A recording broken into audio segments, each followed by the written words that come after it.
we have these crossroads. And you know, either way you choose, your life is going to be different. The universe doesn't exist, but God thinks it does. We have to stop consuming our culture. We have to create culture.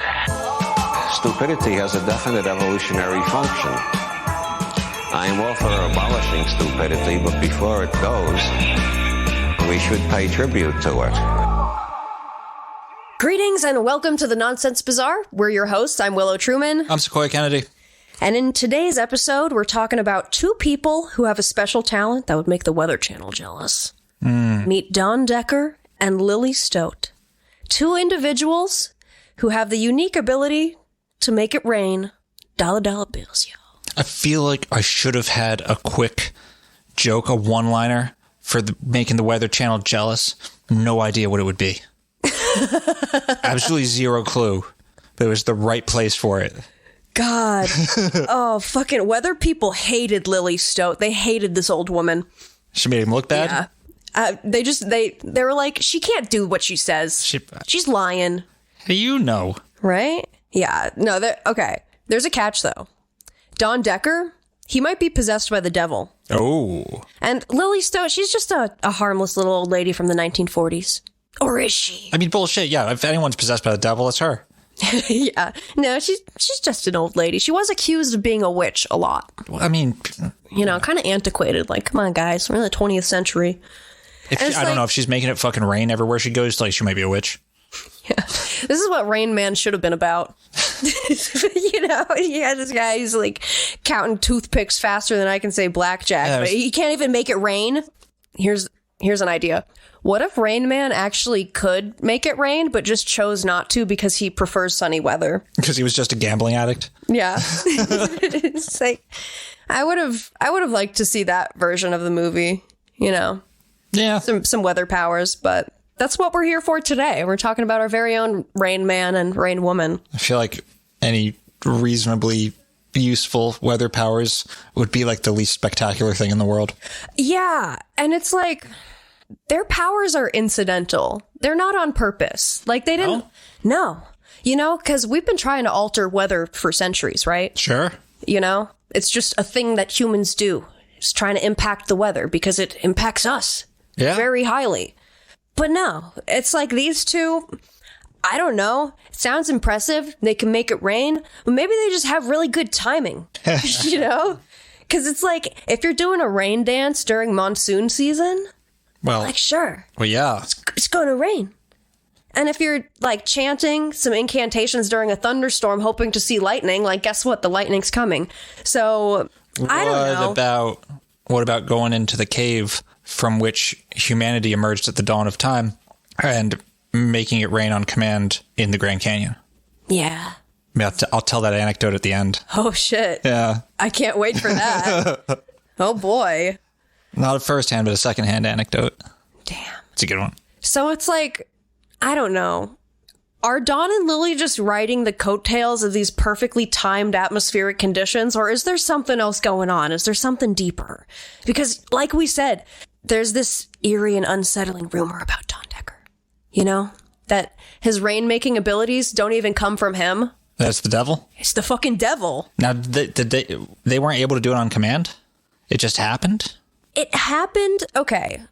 Don and Lillie's powers differ. Okay. And you'll see how. But, no, they couldn't just, like... Well, Don did eventually learn how to, you know, rub his fingers together and fucking make it rain. You know, you doubt my powers? Watch me. But up until that point, it seemed to just sort of like... It happened by accident after the trauma floodgates burst open. And then it just started raining, which is very, you know, poetic in a way. Sure. I guess. I remember when I was like in elementary school, I was in 5th grade, like the last year of our elementary school. And we did like it was called the 5th grade bike hike. Mm-hmm. We all got on our little bikes and we rode to the park, like a mile or two down some back roads and stuff. And it's like the event of the year. Everyone looked forward to the bike hike. You got to spend a day outside of school on a bicycle with a whole bunch of other kids. Big deal. My bike hike we got to the park and we were having a good old afternoon. Back when an hour afternoon felt like 7 hours. It started to rain. And we weren't going to be able to bike back because if it was raining, it might melt the children or something. And I remember like being the weirdo little kid that I was, staring up the clouds, trying to make them go away. Yes. They did. You did that. I did that. You fucking did that. And that's why I am the man I am today. Yup. Like, so I don't fucking know if Don Decker was possessed or what was happening there, but what's really interesting about his whole thing is that there were a lot of eyewitnesses. Okay. So, I don't know, unless all the eyewitnesses are crazy too, then... It's a definite possibility, but we'll see. We'll see. But yeah, we're not here to rain on anyone's parade and determine whether or not these things actually happened, their validity. We're just here to have fun and talk about the devil. So, Cool. Yeah, before you go and grab your umbrella, we're going to draw a tarot card real quick because that's something that we do on this show. And then we'll talk about it at the end of the episode and how it relates to everything. We've got the moon. The moon. The moon. Okay. Interesting. That's what we got. All right. And now, let's talk about Miss Lillie Stoat. Okay. Well, the moon is that's an interesting card. It's a fearsome card, the moon. I like it for this. Okay. I never like it. Everyone has like a card they really don't like seeing. You expect like, oh, the tower or whatever. The moon is my, like, I'm not pleased whenever that thing shows up. Yeah. It's, because the sun shines light during the daytime. It does. The moon shines light on all the stuff at night that doesn't want to be seen. It doesn't even use its own light either. Yep. So if you would. Oh, yes. Play us a song.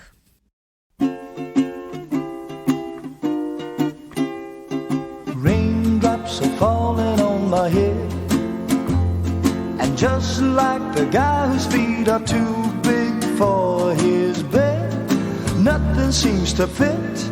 Those raindrops are falling on my head, they keep falling. So I just did me some talking to the sun, and I said I didn't like the way he got things done, sleeping on the job. Those raindrops are falling on my head, they keep falling. But there's one thing I know, the blues they send to meet me won't defeat me. It won't be long till happiness steps up to greet me.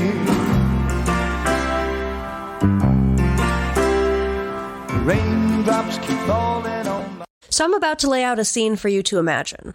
It's 1939. The sky is blue and cloudless. The weather is warm and sunny. And seated on a green bench is a woman in her late 60s. Nearly deaf. She's wearing tiny, round metal glasses. There's a hat placed on her head and a black umbrella in her hand that she holds above her head. And around her are hundreds of onlookers, Floridians. And they're waiting to see if she'll make it rain. You see, there's been a 5-month drought in frostproof Florida. Oh, this is going to be hard for me. Fuck. Frostproof Florida. The fruit growers are getting sick of it. The fruit growers in frostproof Florida. Yeah, so a desperate orange baron sought out this strange woman due to her reputation for making it rain. Her name? Lillie Stoat. It's a cute name. It is. Yeah. Her tiny little weasel of a woman. She really is very weaselly. Pictures of her. The woman from Oxford, Mississippi had a few nicknames. The Mississippi Marvel, the Mississippi Water Lily. Oh, Jesus. But the Mississippi Rainmaker is the one that, took off. I don't know. I like the Mississippi Water Lily. That's it. Yeah, that's a cool one. Mississippi Marvel. I mean... I just want to, see her hobble up wearing, a head-to-toe superhero costume, spandex. The Mississippi Marvel. The Mississippi Water Lily is the best donkey show south of the Mason-Dixon. God. Jesus. Yeah, so up until this point in time before she went to Frostproof, she had a little bit of notoriety, but this is what would cement her as a legend and the most famous woman in history. In history? Yeah. No, nobody knows who the fuck she is. Yeah. According to the legends, Lillie was a real character. She was reportedly known for her feisty personality, her love of moonshine, and her ability to make grown men cower in fear with just a look. Hell yeah. I'm just kidding. None of that. Really? I'm filling in a lot of blanks there. Okay, fair. Lillie was born November 13th, 1871, to Joseph and Mary Jane Stoat. Joseph was a carriage maker who gave up wagon crafting to chase a bigger dream, potion concocting. Fuck yeah. Yeah. Is that real? Or Yes. is that a bit... Okay. That's real. I don't know. I don't know anymore. Joseph Stoat was known in the community for an elixir that could cure fistulas, dubbed the Stoat Microbe Destroyer. Excuse me while I look up what a fistula is. I didn't do that. Okay. It's an abnormal connection between two body parts. Ugh. She's making... People get He was them in making their potions butts. for that? Yeah. Ugh. So he created a potion called the Stoat Microbe Destroyer. He was making potions for sewn up buttholes? Yeah, getting rid of those fistulas. All right. Ugh. Lillie, of course, was a member of the family business. She took it very seriously, and she continued the business on after Joseph passed away. Okay. And she lived a quiet, modest life in a small cabin on the outskirts of Oxford, and expanded their potions to include things like the Stoat Pain Exterminator and the Stoat Chill Pad. Okay. There's this weird old woman in Mississippi Making potions. Okay. She can also make it rain? Yep. I don't know if... She's the devil, dude. She's the real She's devil. the devil. In 1918, Lillie sent a very weird letter to the president of the local board of supervisors. We don't have the letter, but I did make an approximation. Okay, yes. All right. You just, okay. No, this is true. There is information in here that is off. Okay. Dear President, it is my duty to inform you that members of my family, including myself, possess a rare ability. Whenever my brother William tries to go fishing, it inevitably rains. It happens every time. It eventually came to a point where he would only try to go fishing when he wanted it to storm that day. On a recent trip to Memphis, where there had been a drought, I believe that my arrival and the end of the drought may have had something to do with one another. You see, the same thing happened to me in Arkansas. There had been a months-long drought, and then as soon as I arrived, it rained. Now, President, on Monday, I went to Quick Mill Pond because it seems like these raining spells coincide with my spending time near bodies of water. Sure enough, it rained Tuesday. I intend to test out my theory, and I would like the board to watch me do it. I know it sounds foolish, but that does not matter. If we can get rain when needed, I would like to be the woman to provide it. Thank you, Lillie Stoat. Yeah. Now, when you told me that you filled in the blanks, I was just waiting to say something ridiculous. Nope. It was perfectly normal. You just filled in the blank. Yes, okay. Yep. That is just an approximation of the letter, including true details of her brother and... Cool. Yeah. Right on. Yeah, it's just a thing in their family. Like, apparently her brother had it too. You know? So, she sends this letter, and nobody responded. Or if they did, we don't know about it. Right on. And years go by. Lillie continues making her elixirs in her little cabin. And it wouldn't be until 20 years after this, in Frostproof, Florida, that her hidden rain-making abilities would finally be put to the test. It was a Friday when Lillie arrived in Frostproof, a city 70 miles from Orlando. A band of citrus growers led by one John Maxey, chairman of the Citrus Commission, What a guy. was eagerly awaiting her. It's a powerful man. Yeah. See, he hadn't contacted her. Lillie contacted him. She had written to Maxey stating that she would provide assistance in killing the 5-month drought. She just needed $25 for the train ride there. And if she could make it rain, throw in an extra 100, please.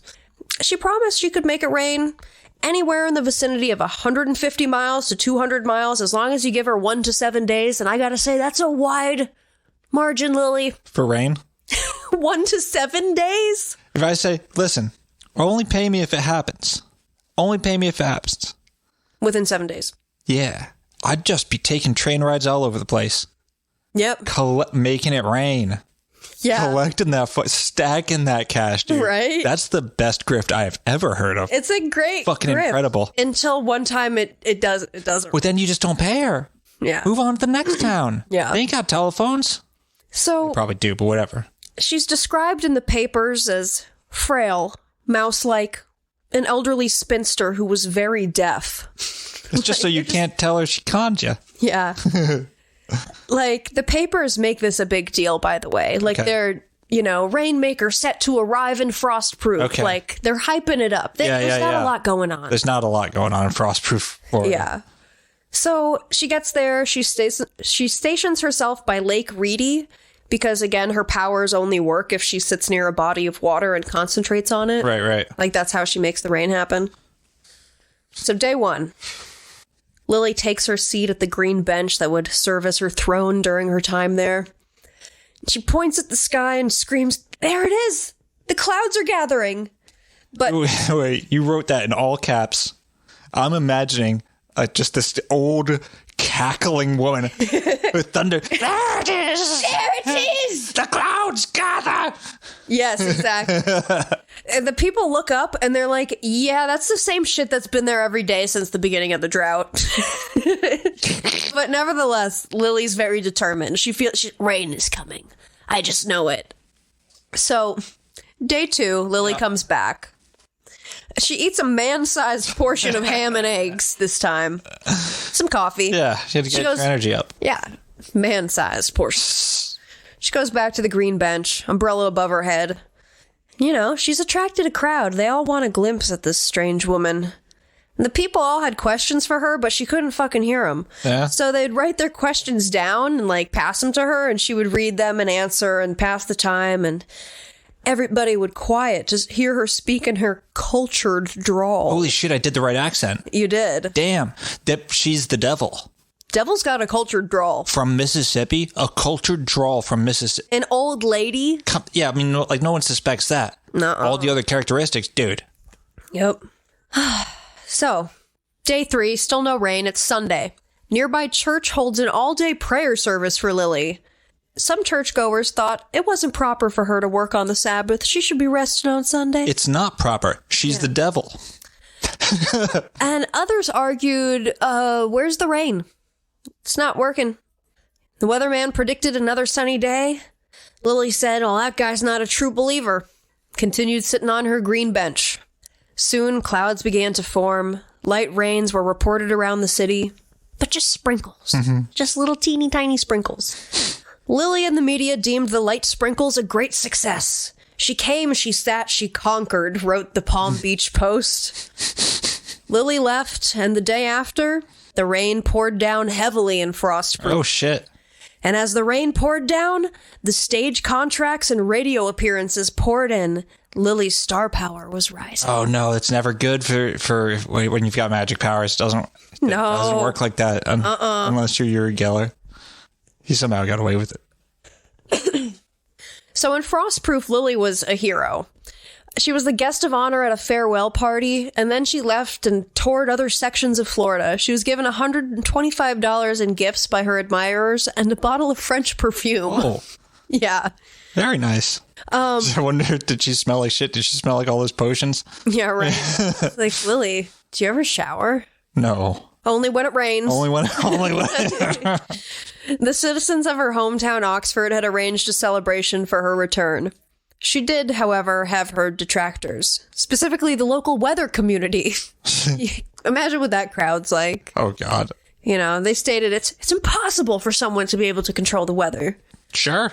And I'm sure her detractors were happy when, this celebration party to greet Lillie never happened, because Lillie decided to take a bus and arrive in the dead of night.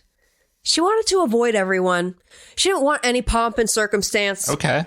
She only glanced at the pile of fan mail that had accumulated while she was away. Like, she's trying to maintain a low profile, guys. Yeah. It's not working. Okay. All right. I like that. It's a good sign. Well, it didn't take long for Lillie's powers to be requested for use elsewhere. First Nebraska, North Dakota, and the New Yorkers, all the end states.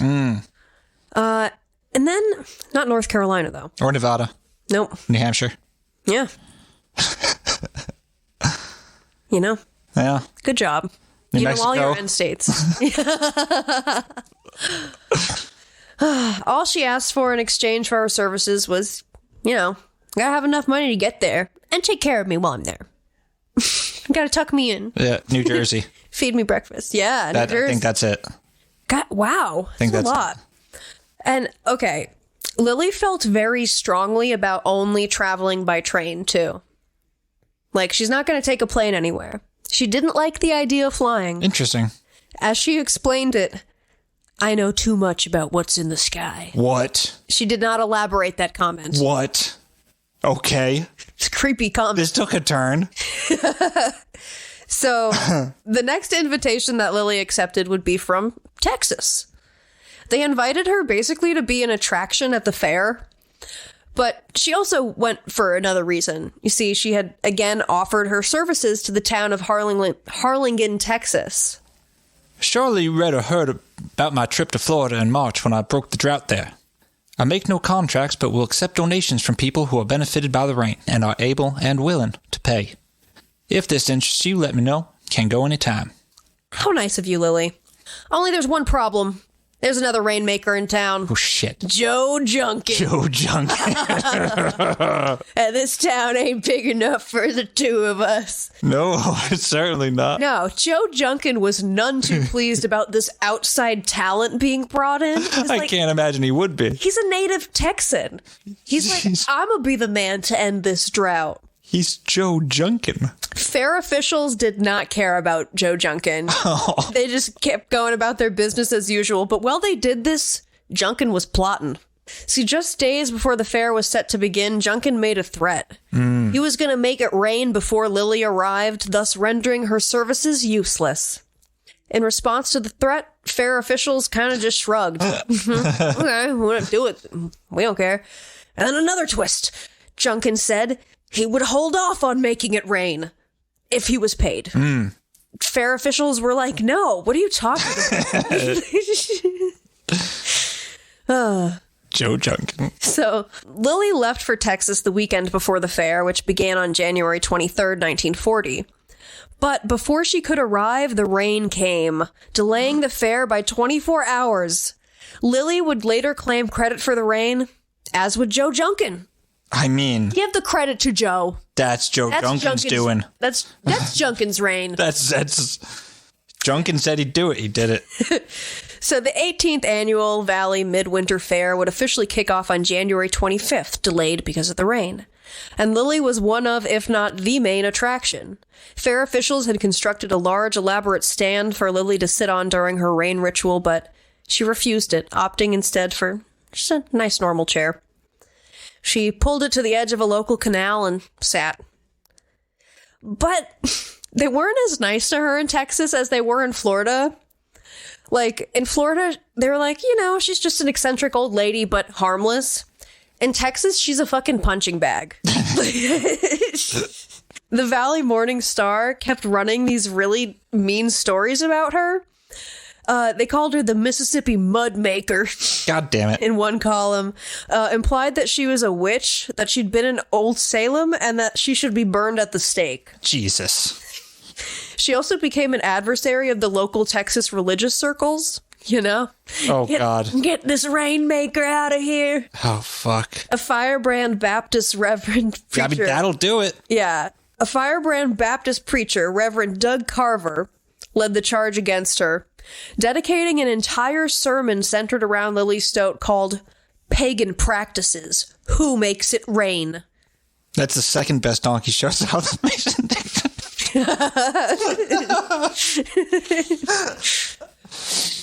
Fuck. After a few days at the fair and only a light sprinkle, Lillie left. And she was left kind of like licking her wounds after the fair debacle. I mean, you know, that was Junkin's reign, really, and then light sprinkle, come on. So she kind of goes back into the shadows until it's time to go back to the Sunshine State, Florida. Of course, Lillie knew too much about what was in the sky and refused to travel by plane. Well, maybe she should have, because the train that she had taken to Florida had hit a switch in Pine Grove, Georgia, causing the engine and 5 of the train's cars to flip over. Shit. 2 people, the engineer and a fireman, were killed. Lillie was fine. So you see, it's been happening forever. Yeah. Trains aren't as safe as you want them to be. No. So once she arrived in Plant City, the winter strawberry capital of the world, apparently, Sure. she took her place by Walden Pond and ate strawberries while 1,000 Floridians watched and waited. What a beautiful scene. Yeah. And of course, hours after Lillie arrived, the skies started to darken. That's because the sun was setting. It wasn't because of the clouds. 2 days later, at 4 o'clock, a cloud burst. I mean, it's Florida. Yeah. It's Florida. It's Florida. It fucking rains there. Yep. Lillie said that this rain was only the beginning, and she would stay there until there was a good rain. Wait, can you say it in the accent? A good rain. Well, no, do you folks some real good. Yeah. So, Lillie then moved her headquarters to Lakeland, Florida, and sat beside Lake Mirror.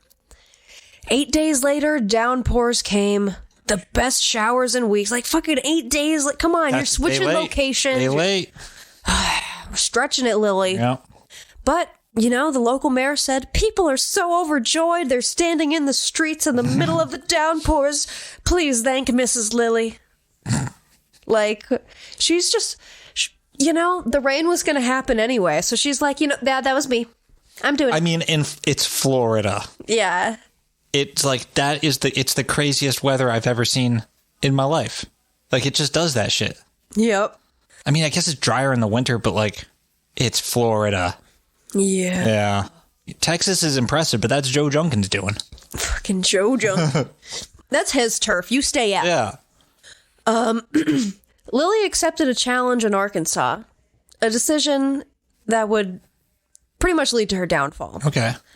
The location that she chose to perform her ritual, Lake Amarillo, as soon as she sat beside it, it fucking dried up and became a small pool. What? Yeah. And things only became more bleak. Joe Junkin drained the lake. He drank all the water. It had been 4 days and still no rain. Oh, shit. A headline read, Rainmaker still not doing very good. Oh, shit. There was also an earthquake. Oh. And for a woman who believed in omens, this is a bad one. So Lily's like, I think I'm going to just move to a different spot. Hopefully this new area will help the rain come. So she goes to a nearby river, and crowds swarm her there. She's the guest of honor at a barbecue, which was probably the only nice thing that happened the entire time she was there. Yeah. You know, nice barbecue. No luck bringing any sort of rain. So she, tail between her legs, goes back to Oxford, Mississippi, saying, I don't think there's any use to stay here any longer. Her trip was deemed a complete failure. Oh. As one newspaper stated, the only thing that dampened during her stay in Arkansas was Lily's spirits. Oh. Not much would be said about Lillie Stoat after the calamity in Arkansas, maybe a stray story here or there, but for the most part, she would disappear into obscurity. Dude, I love how one failure can just fucking sinks you as a magician. You're just not allowed to fail once. Then on December 3rd, 1946, only 7 years after being crowned the Mississippi Rainmaker, Lillie Stoat passed away at the age of 75. She'd never married. Her body now resides in Oxford Memorial Cemetery, where she's buried beside her father, the fellow potion maker. Yeah. And that's the story of Lillie Stoat. Most famous woman in history. Yeah. I mean, I don't know. Making it rain in Texas is pretty, what does she know about the skies? I want to know. You know? Like, that's a hell of a thing to say. Yeah. Like it almost, like, I wonder if she's like the one of the UFO whisperers, you know, that like can supposedly fucking call UFOs to him. Yeah. Which is like, if you've never heard of that before, there's like way more stories than you would imagine, with like lots of people saying they saw it, about people who can supposedly call fucking UFOs. that's a common thing, right? Yeah. And so when she says like, "Oh, I know what's up there in those skies," like, is she fucking telepathically asking the UFOs to do some weather shit? Is that like the medium talking to the spirits, as she would probably think of it? Mm-hmm. Fucking, I don't know. That'd be pretty cool. I mean, I don't know. There's not even close to enough information for me to make a call on Lillie. Yeah. I want, like, it's a fucking great grift to just be like, oh, if it rains in the next 7 days, pay me $100. It's a good grift. I really got to hand it to her. Like, and I fully do believe that, like, she thought that she was causing the rain. I mean, look, all I'm saying is, if even if she had some rain calling abilities, going to Florida and saying it'll rain in the next 7 days. Mm-hmm. She's trying to get paid. She's trying to get paid. It's no hate. I would too.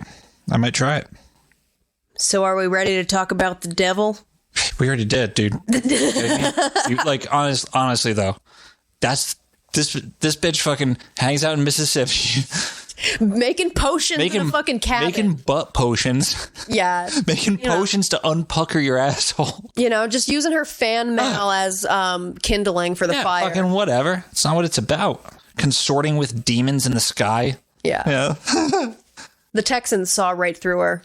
Oh yeah, Joe Junkin's been fighting the devil his whole life. It's true. Every day Joe Junkin's battling the devil. Joe Junkin's got Archangel Michael inside of him. No, Joe Junkin has the devil inside of him. That's where the battle happens. It's the battle between the devil and the devil. Yeah. All right. If you please, would you play the song before the Dawn Decker?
The Dawn Decker incident. It's an incident? Yeah, when you add incident to anything, it makes it sound more serious and cool. Much more so.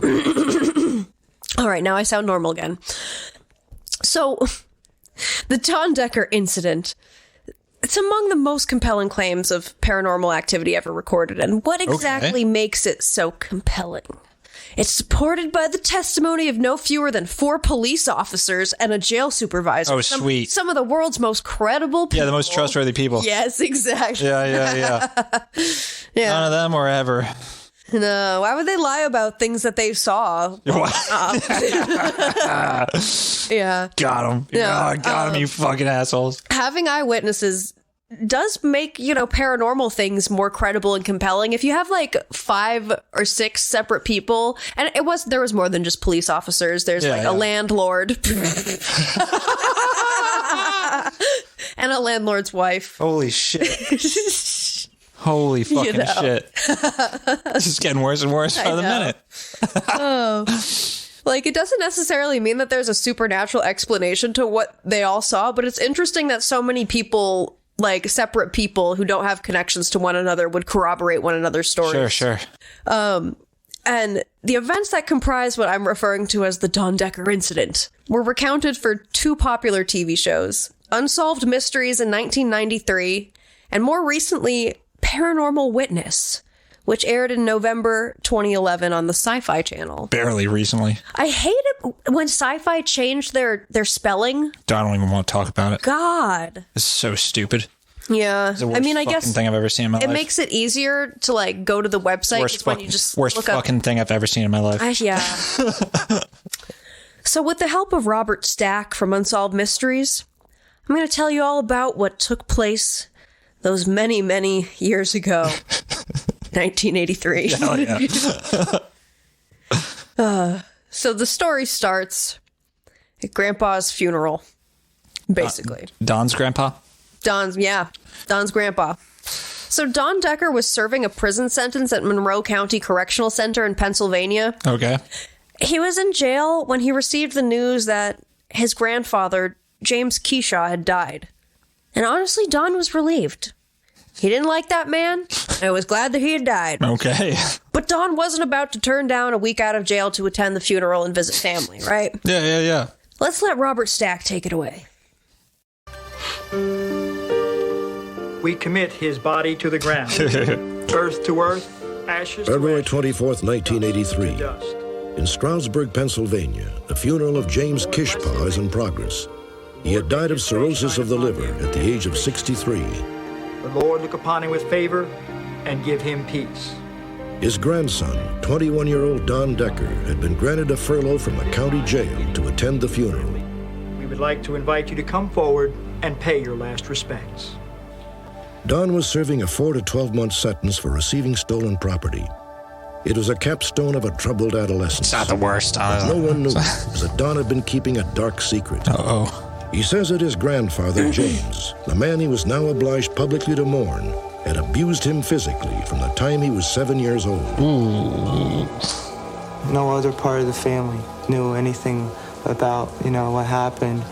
And it was like, like good fighting evil. I basically put it, the evil was gone, and I was hoping, that everything would change. Yeah. So. It's a weird fella. Like, for a man that spent so many years in jail, he has such a softness. He didn't spend that many years in jail. Yeah. 4 to 12 months. I guess not. That was less than 1 year. Yeah, but I guess I say that because he ends up going back to jail. Oh, okay. All right, fair enough. But truly, at this point, you're right. At this point, he's not, Okay. Yeah. I mean, But dude, he's got a softness to the way that he speaks in this interview. Sure. He's got these big baby blue eyes and a big brown mustache. Yeah. I mean, it's weird people can do crimes too. Yep. So Grandpa's dead. Don's hoping that things will change now because the evil's gone. Well, they do. They change a lot. After the funeral, Don decides to spend the night with his friends Bob and Jeannie Kiefer. And that's when unexplainable things start to happen. It's at the Kiefer's home that, all the feelings stirred up at the funeral, having to watch all these people, grieve the man that abused you. Sure. It's pretty rough. All these feelings come up and they're haunting Don, and, having to listen to people say nice things about this guy. Yeah, sure. Yeah. Fuck that. He Yeah, couldn't get his mind off of it. He just kept replaying it over and over and over again. Suddenly, Don feels this deep chill. And at the same time, water begins to drip from the living room walls like they're leaking. Whoa. And Don falls into this strange trance-like state. And the Kiefers notify the landlord, Ron Van Wy. When Ron arrives, he's just as puzzled by the problem as the Kiefers. He has no idea why this is happening at all. Whoa. You're a bad landlord? You got fucking leaky pipes? Yeah, right? Fix your pipes, Ron. Hi, Ron. This is Bob Kiefer. The phone rang, and I got a call from my tenant, Bob, and he said, you have to come down. We have a problem. And I said, well, what's the problem? He says, I can't tell you. He says, just come down. He says, you have to come down right away. Hey, Bob, what's up? Thanks. We've got a leak here. When Ron arrived, he was just as puzzled as the Kiefers about the cause of the problem. And look, it's on the walls, too.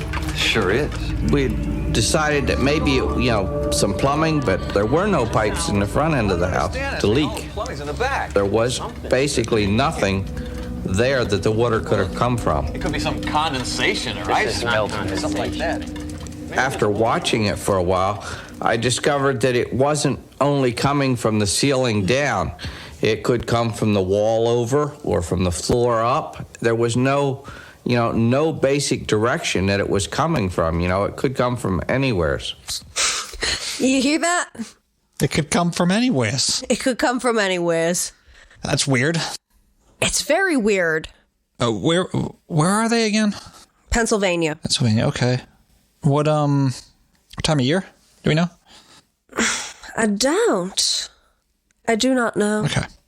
So, Ron calls his wife, whose name is Romaine Van Wy.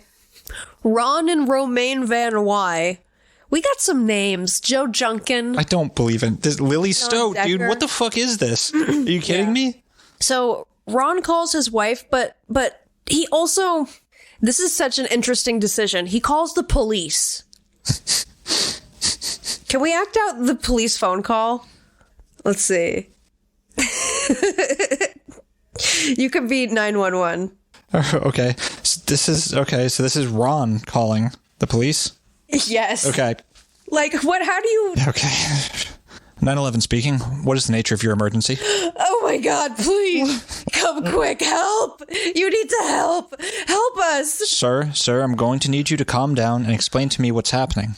There's water leaking everywhere. I'm getting soaked. It's raining inside and I'm Ron Van. Don't know why this is happening. Okay. Oh my God. We'll send an officer over immediately. And then the police arrive on... Was that the actual... No. How is this an emergency? Was there really nothing else going on? So that wasn't the actual transcript? No. Okay. I need to make sure now. I'm Ron Van. Don't know why this is happening. I mean, that's what gave it away. He was really freaked out. I mean, I wonder what his demeanor was on the phone. It's just like, I don't really know who to call for this. Yeah. There's something happening. Yeah. How would you present that? Yeah, that's Probably odd as fuck. In that manner. Why? What? Yeah. For a landlord? So the police arrive on weird. the scene. Wee-oo. That's... Why are you doing that? That doesn't add up to me. Ron Van White telephoned his wife Romaine and police officer John Bojan. Officer Bojan didn't know what to make of the strange scene inside the Kiefer house. He brought in his partner, patrolman Richard Wolbert. Eyes on this, man. I'm not sure I'm seeing what I'm seeing. If you don't tell me what's going on, I'm not going to go in there, Joe. At this point, he was telling me, I just want you to walk into the house. And I said, well, I'm not walking into the house unless you explain to me what I'm walking into. He says, trust me, just walk into the house. I walked in the door, and he came right in behind me, and I couldn't have got 2 steps inside the front door, and I was absolutely pelted. Rich, now you see what I'm talking about. What is this, water? Yeah, it's coming from everywhere. You have a broken pipe? There are no pipes. We were standing just inside the front door, and then there's a droplet of water traveling horizontally, and it just passed right between us and just traveled out into the next room. That happens all the time. Unbelievable. And this is only happening in this room. The rest of the house is dry. Come look in the dining room. It's not happening there. I literally had a chill going up my spine. It make the hair stand up on your neck. That's how I felt. This was a situation where things were happening that I never, ever dreamed could possibly happen, and there was no way of explaining what was going on. We're going to get you outside, and we're going to take it from there. Let's just go outside. Come on. I'd like to stick around. At this point... Okay. That's fucking sick. Yeah. That's fucking sick as hell. They're I love it. Horizontally. Dude, I love it so much. That's some weird shit. Horizontal rain. So fucking good. So the officers go because they're like, we got to tell the police chief about this. Like, what is he going to do? I don't understand. Okay. They're just why not? They're just waiting for someone that's not them to call the priest. Yeah. So the Kiefers and Dawn walk across the street to go get something to eat. There's like a pizzeria over there. And Ron Van Wy and Romaine stay at the house. And what do you think happens as soon as Dawn leaves? It stops? Yep. They left, and everything else left too. The rain stopped. The house was normal. Ron, look, it's stopping. We were kind of thinking that maybe it was coming from them, and we weren't sure at that time which one. But we kind of figured, because when they left, it left, So we were sure it had something to do with one of them. It had now been 23 hours since the mysterious rain began. Pam Scrofano, who owned the restaurant opposite the Kiefer's house, had visited them earlier that day and seen the rain firsthand. Worse than this morning? Yes. Pam was convinced it was the devil's handiwork and that the devil was acting through Don Decker. No, you should probably call the church. Have the priest come over and take a look at You look, Donnie, and he was like in a trance. He would look at you, but not knowing that you were there. I said to Jeannie, I said, Pam he's gotta be Scrofano. possessed. Yup. Oh my God. Oh my God. We sitting there. This is A couple seconds later, there's water all over the pizzeria, too. You have a crucifix? Hey. You have a crucifix? No. I've never seen anything like that happen in my life. So I went in the cash register. I had a crucifix there. I took it out, put it on him.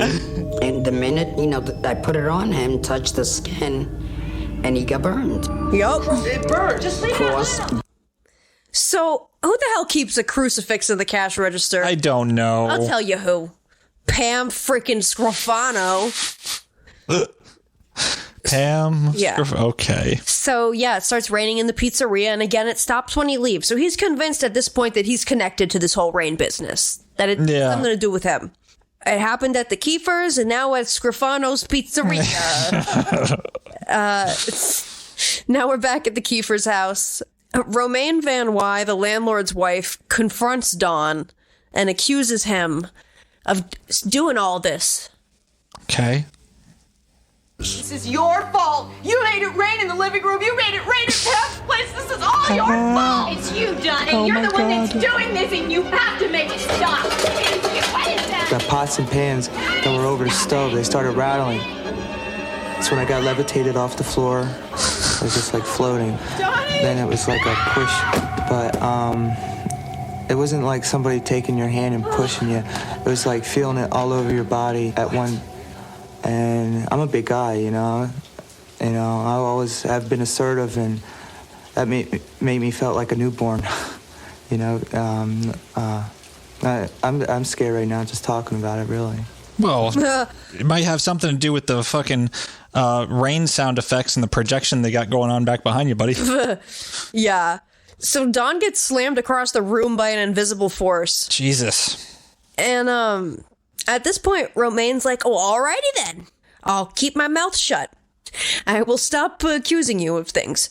So what do you think happens next after this incident in the kitchen with, him being slammed across the room? It rained some more? Nope. Gotta call the cops again. Right. So cops come back. Well, this better be good, gentlemen. You wake me up in the middle of the night, I'm out here. A few hours after the strange incident in the kitchen, officers Bojan and Wolbert arrived with their chief, a hardened skeptic, in tow. I got a 7 o'clock meeting with the mayor tomorrow. When the chief got to the house, he was pelted with weather, just as Rich and I was. It's getting worse.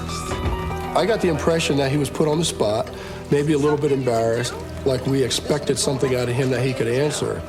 This looks like a problem with your pipes. There was no way to explain what happened, and I think he was put in a position where he might have felt a little uncomfortable.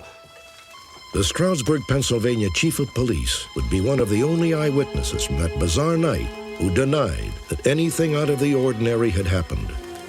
You got me out of bed for this? Hey, Chief, this isn't a police problem. This is a plumbing problem. This is a police problem. These people are helpless. These people are having a joke with you. They're having their way with you. Look, nobody's being hurt here. Nobody's being threatened. Yeah. I do have a question. Did anyone bring in a plumber at any point? No, that's not the question. If they know now that the problem is centered around Mr. Don, Yeah. why isn't he sitting outside? All the shit's getting ruined. It's a good question. Why isn't he sitting in the bathtub? It doesn't seem to happen, every single time he's inside, right? No, it said that when he left, it left. Yeah. So, it stands to reason. On this day, I guess it happens a bunch. But I think this is the same day. Yeah. And when he's in the pizzeria, it rains. So this is all the events following Grandpa's funeral. Yeah. The following days, his week of furlough. Like, it seems like wherever he is, it rains. Yeah. And even if it's not all the time. But it doesn't rain outside. But you still wouldn't want your shit getting ruined. Yeah. So why not just put his ass outside? Yeah. Do you know what I'm saying? It's I guess because I wonder if anyone can really truly confront that at this point. Or if they would, because that's a crazy thing to say to someone. Is be like, hey man, you got to go sit outside because you're making it rain in here. Yeah, but they already hung a crucifix, all this shit. Yeah, the crucifix did. You already got flung across the room, which I guess, you might want to not fuck with whatever's flinging dudes across the room. Yeah. Right? But I don't know. I don't know. According to the chief of police, it's just a plumbing issue. Well, who knows? Maybe the water mains under the city are all fucked up. Right? I don't know. No. These other two officers, Officer Bojan and the other one. Yeah. They know what they saw. They know what they saw. The police chief ordered his officers to leave the Kiefer house. He instructed them not to file a report. In fact, he directed them not to speak of the incident at all. I think he just wanted out. He could not give us an explanation for it. He couldn't help us. He couldn't provide us with anything more than what we had experienced and what we had come up with. Well, he just flat out denied it. It didn't happen, and he tried to convince me that nothing happened, and he wasn't going to do that. I saw it, and that's all there is to it. Yep. Know what they saw. They fucking know what they saw. So now it's the next day, and 3 police officers pull up at the Kiefers. Why? Because they completely ignored the chief's orders to leave this be. They were like, no, we want to know what the fuck is going on with this rain. One of the police officers is named Bill Davies. Here's him talking.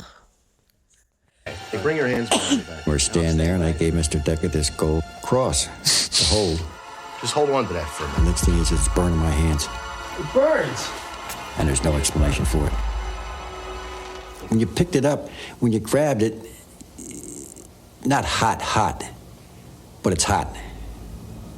And that's when I held onto it. Hey, what's going on here? Hey, guys. All of a sudden, he lifted up off the ground and he flew across the room with the force of though a bus had hit him. Oh, my God. Donnie. We looked, and there was 3 claw marks on the side of his neck, which drew blood. My God, look at this neck. Come on. I have no answer for it whatsoever, and I just draw a blank, even to today. Yeah. So that's what happened on that day. And then we sort of just brushed past that, and now it's the next day. Okay. And we open up on a bizarre scene of Dawn in the living room. There's an evil upon this house. Finally, on the 3rd night, Ron Van Wy was able to convince an evangelical preacher, whom we will call Reverend Johnson, to come to the house and attempt an exorcism. We all must kneel and pray. Every Protestant minister and Catholic priest in Stroudsburg had turned Ron down. The Van Wys and the Kiefers kept vigil, while Reverend Johnson prayed for Don. Our Father, who art in heaven. As she started to pray, Donnie went into like a convulsion. He started to shake. He pulled himself up into like a ball, and the longer she prayed, he started to relax then. His whole body seemed to quiet completely down. And as you're standing there watching this, you could feel the house itself seemed to take on a total different feeling. Trespass against us. Lead us not into temptation. This is powerful stuff. And by the time she got done praying, the water was gone. Yep. And that was the last that we saw of any water at the house at all. Yep. It worked. Sure. They just needed a Reverend Johnson. Yep. God knows where they found her out of. They tried everyone. Yeah. She performed a miracle. What do you think so far about all of this? How the praying worked? Oh, I think it's a con job. Absolutely. The only people you need to trick are the police officers. You can do a magic trick on some cops. Mm-hmm. It's easy. It's fucking Why, easy. though? I mean, it's 1983. Satanic panic, full swing. Might be trying to get some money somehow from like speaking tours or whatever. I mean, we know Don is bought a bunch of stolen shit, right? Like, dude's buying a bunch of stolen shit. He knows criminals, right? Which means he's probably on that side of the tracks to begin with. He doesn't want this ability, though. We don't know. We don't know what's going on there. Yeah. He might just be lying his fucking ass off. The only people you need to trick are cops. Like, why? Dude, people con people. Yeah, but usually not for just to do it. And he wouldn't, like, why con his friends? Why inconvenience? They're in on it. The people who are... Ron, the Van Wise and the friends are part of the con job. They're conning... Pam Scrofano, too? Dude, I saw her hair. Of course. Who keeps a crucifix in a fucking cash register except a very sketchy woman? That's an interesting take on it. That's what happened. I don't know how they would do that. They got a bunch of leaky buckets upstairs. Yeah, but like, then what about the story with the crucifix and like Pam Scrofano? So they're all just like lying about this story? Pizzeria didn't happen. Okay. That didn't happen. That's... Okay. Yeah. Because it hinges on the cops' testimony, right? Like, that's the credibility aspect. Yeah. Cops weren't in the pizzeria. The cops got tricked. They had a weird night. That's okay. Right. Like, so then how does he make it rain inside of his jail cell? I don't have a good answer for that. Because that's what happens next. Well, Let's yeah, check it I don't out. know how that happens. Let's check it out. Yeah. Okay. Guard! Guard! Get me out of here! What's the problem here? Look at me. I'm soaking wet. It's all wet. Now get me out of here! Drake, can you get him out of here? They put me in a maximum security cell. And I was in there with another inmate. And I was thinking, you know, I should make it rain in here. And all of a sudden, water just started coming out of a concrete floor. And at that point, I thought I could do stuff. He thought he could do stuff. By the way, this is really, really random and has nothing to do with what we're talking about. Sure. But I just need to share it before I forget. Did you know that Vanilla Ice's real name is Robert Matthew Van Winkle? I did learn that once, yes. Well... It's very ridiculous. Yeah. Okay, so it's raining inside the jail cell and he can do stuff. It's a populate... Okay, listen. Stroudsburg, Pennsylvania has a population of 5,000. Well, 5,927 at the 2020 census. That's a small fucking town. Yep. It's a small fucking town. That means the jail guy, someone that works at a jail, that's your buddy. You know what I mean? This is a small town con job. Everyone's in on it. It's a very stupid con, if so. It's Stroudsburg, Pennsylvania. Yeah, it's a very useless con that nobody benefits from. The fuck do you expect from They got an Unsolved Mysteries. That's some money. Yeah. They probably thought they could sell a demon book being fucking goddamn satanic panic time and all. I don't know. You stay suspicious, dude. Yeah. These people be conning left and right. It's more fun to examine a story without just taking the it's all fake stance. It's more fun to examine, like, what if it is? Like, what other explanations are there? You know? Yeah, you can do that. You know, surprise me. Make me believe. I like trying to figure it out. Mm-hmm. And if it's some real shit, I'll give it to him. It's an unsolved mystery. All right. So, play this next clip for me, please. What are you doing? You throwing water into the cell walls from the sink or from the toilet or something? Huh? I can control it. This time it was different. This time Don felt powerful. He realized he could manipulate the rain at will. You can control the rain. I tell you what, if you can control the rain, make it rain in the warden's office. Make it rain in Dave Keenhol's office. Aha. So, challenge accepted. Okay. Dave Keenhole gonna get rained on. I was sitting at the desk and I was writing a report. I was all by myself in the administration area. Nobody else was around. It was approximately 8 o'clock in the evening. At the time, I didn't feel anything. My shirt was drooping down. Yeah, come in. Excuse me, Warden. I was just down talking to I didn't know what was going on, and the officer told me to look at my shirt. It's a brand new shirt.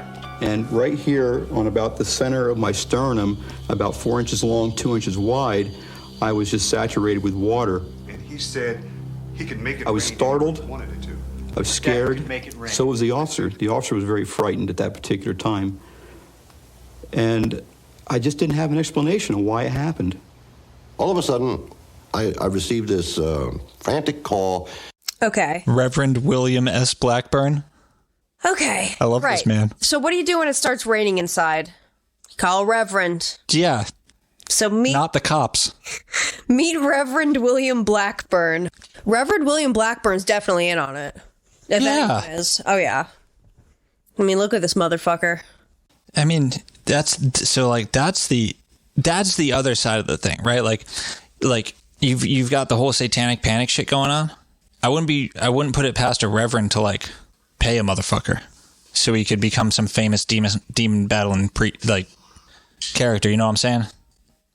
Uh-huh. And I received this. Just didn't have an explanation of why it happened. All of a sudden, I received this frantic call from a sergeant in the jail.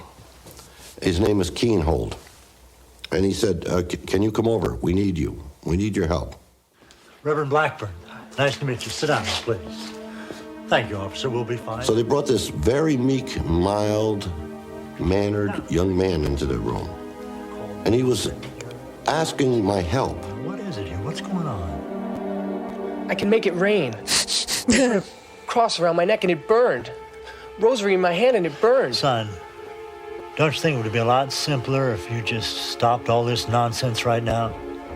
You're making all this up, aren't you? All of a sudden, like that, demeanor changed. And the smell came into the room. Sulfur.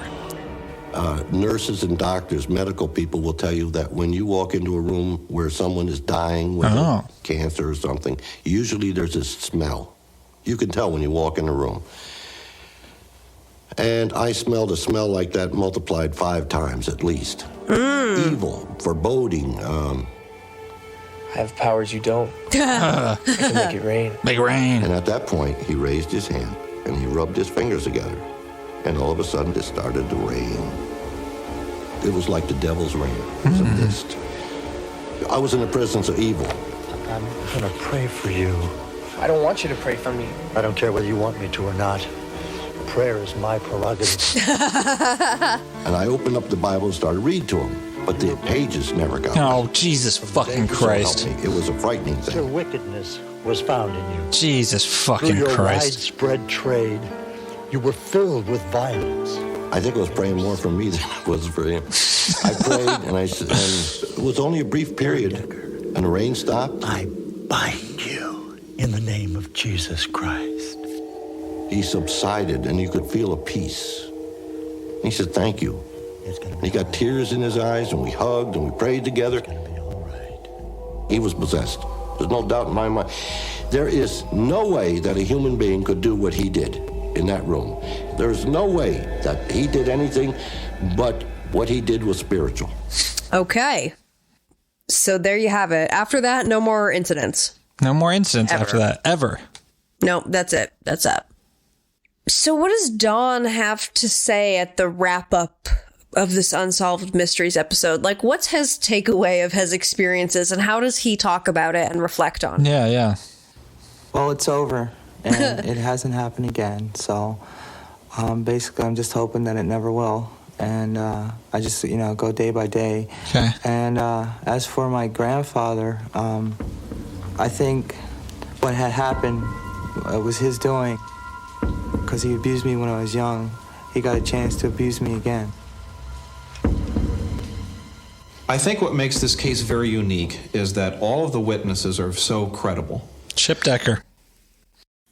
Okay. Yeah, hilariously, Unsolved Mysteries features 2 paranormal investigators who are the principal researchers on this case.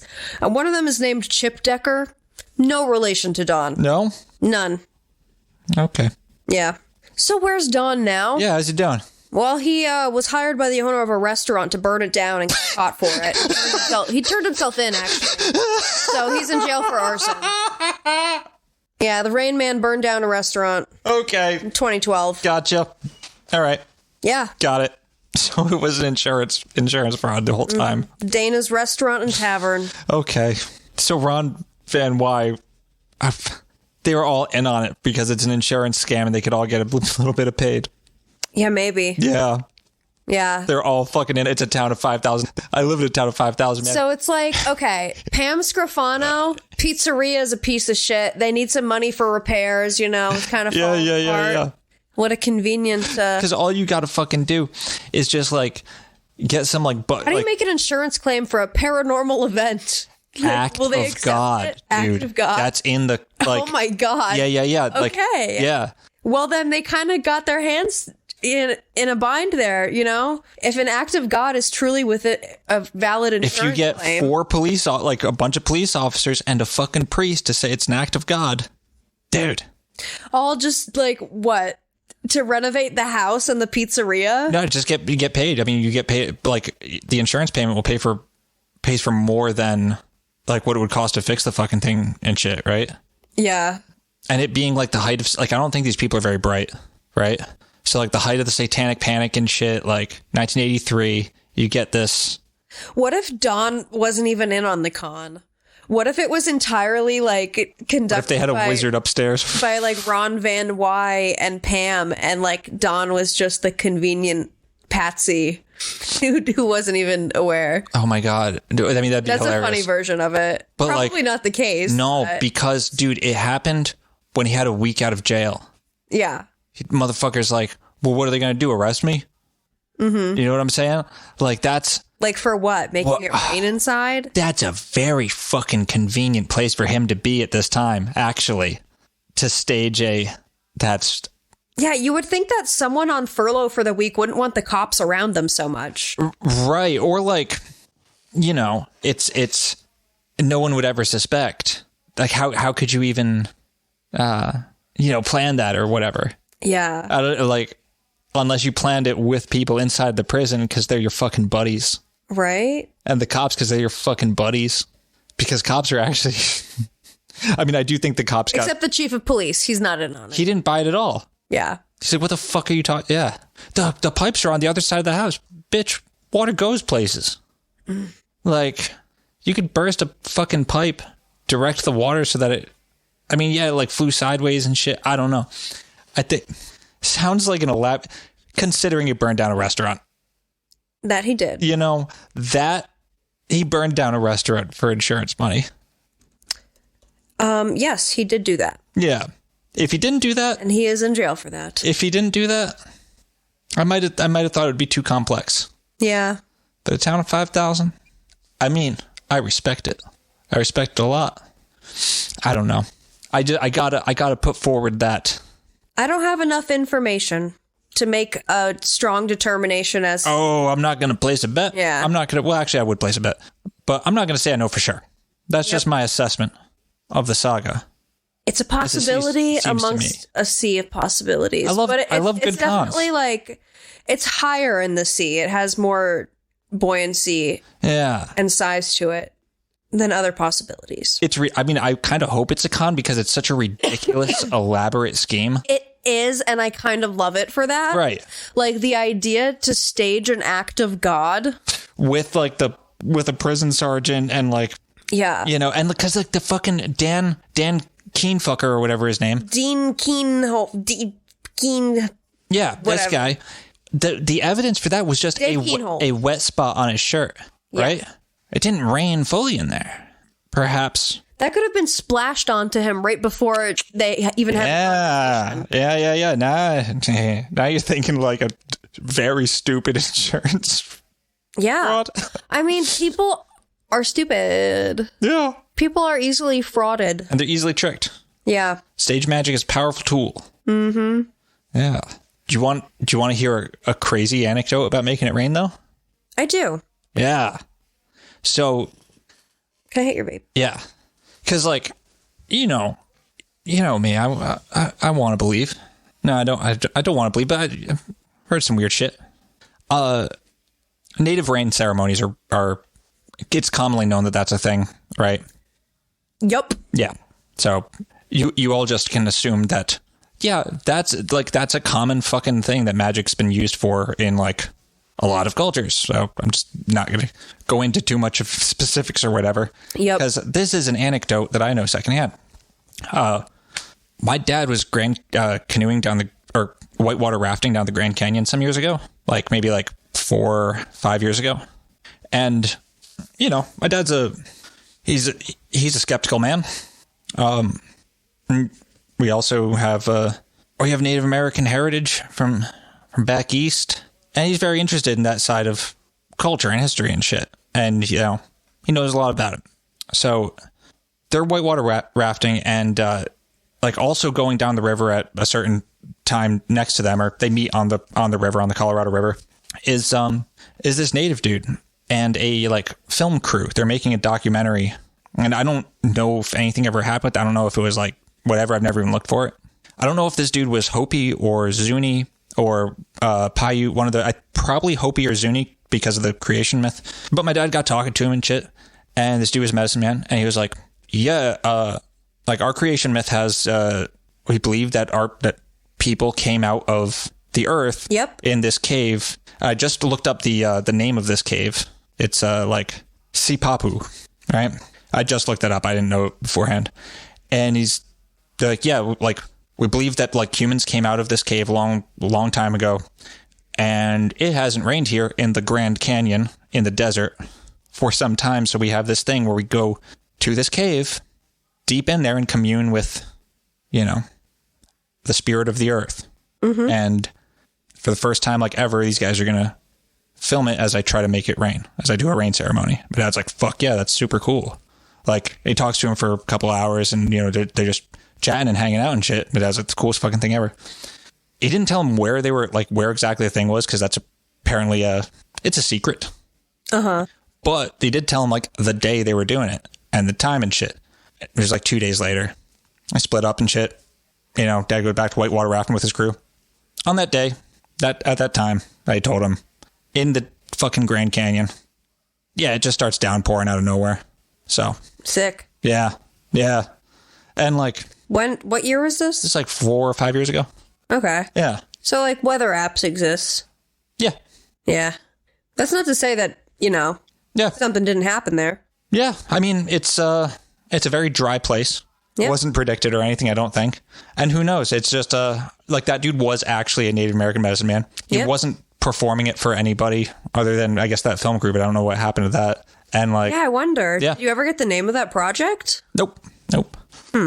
Could probably find it if it exists. Yeah, I was going to say with the right keywords, you could probably locate it. But I got nothing else, but it's just an interesting anecdote about that. About people making it rain. Yeah. And the rain stopped on my 5th grade bike hike. We got to keep biking. You are a rainmaker or a rain stopper. A rain stopper. Yeah. Which, I don't know. Which would you rather? Being able to make it rain or being able to make it stop raining? Being able to make it rain. Yeah. Absolutely. Yeah. Yeah. That's a lifesaver if you need it. I mean, I suppose making it stop raining is too, depending on where you are, but it's never been that dire up here. No, I've never had a dire need for it to stop raining. Yeah. Some people have. Yep. That ain't me. And I don't know. It's more spectacular to make it rain. Totally. Yeah. Yeah. That's interesting.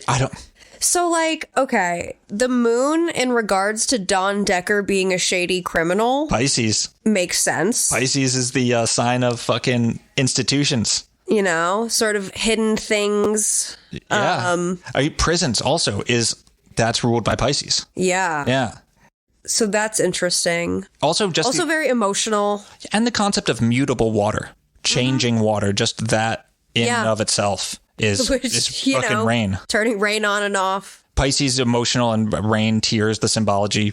Oh, yes. Yeah. Oh, yes. Yeah. I wish I didn't think that it was a fucking elaborate insurance fraud.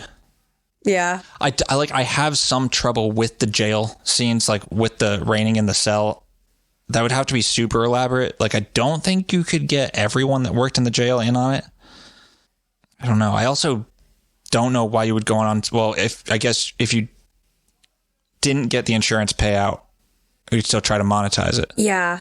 Well, it also makes me think about Lillie Stoat's little scheme, because I'm imagining, if you're at the end of your life, if you're old and you've always sort of felt like you kind of have this supernatural ability, but you don't really know, it's kind of just a funny Mississippi thing, like, oh, what do you know? When I go and sit by the lake, it rains the next day. And she's just sort of had that as a fun fact about herself for her whole life, but she's never done much about it. She wrote that letter, and, 18, but then nobody ever responded, so whatever.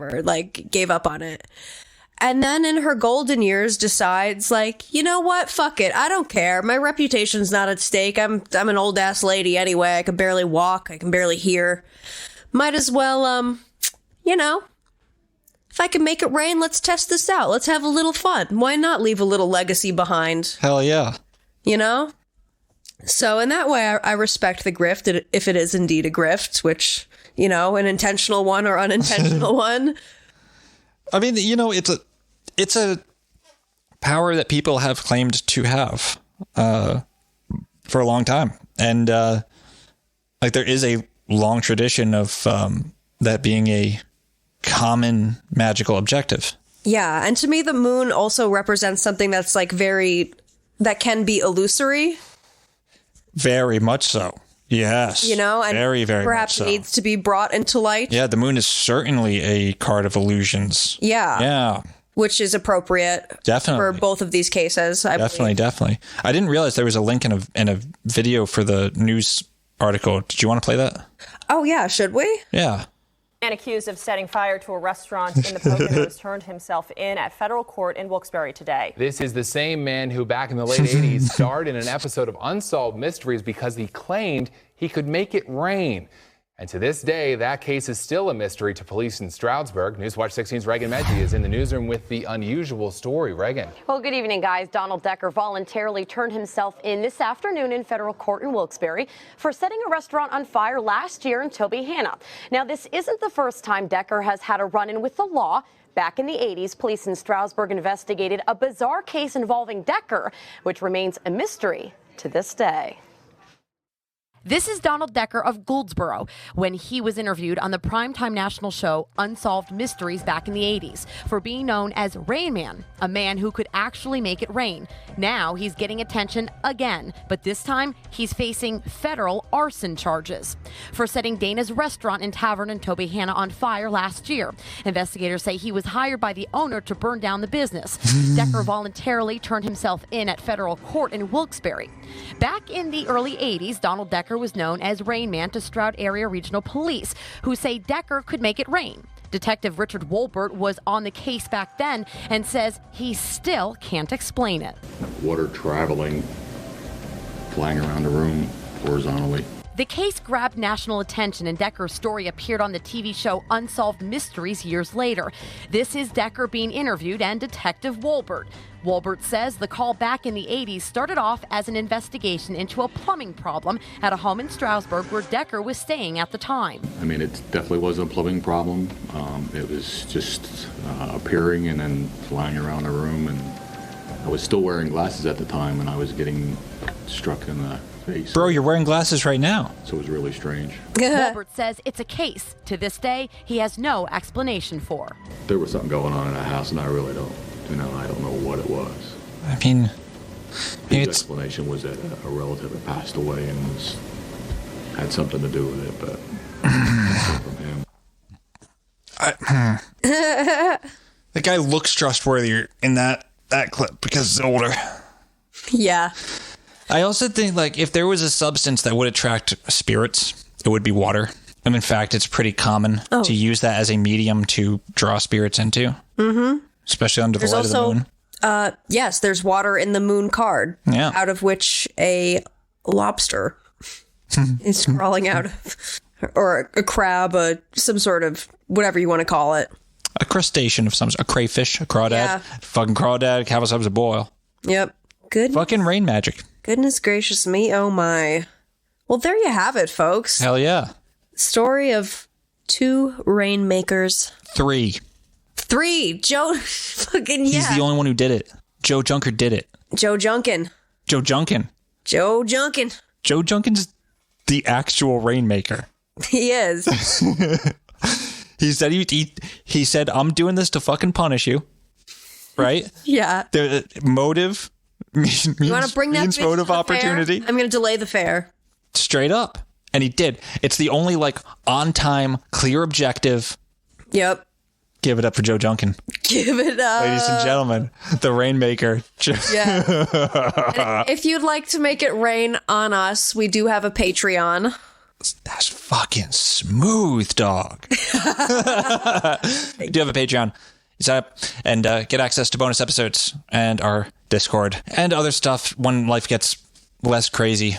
We're going to be doing some cool stuff on there. Please Get all that. Give us a rating and review if you would please. And tell your friends. Tell your local criminals. Tell your local cops. Don't tell your local cops. Don't tell your local landlords. You can tell your local cops. Don't tell the feds.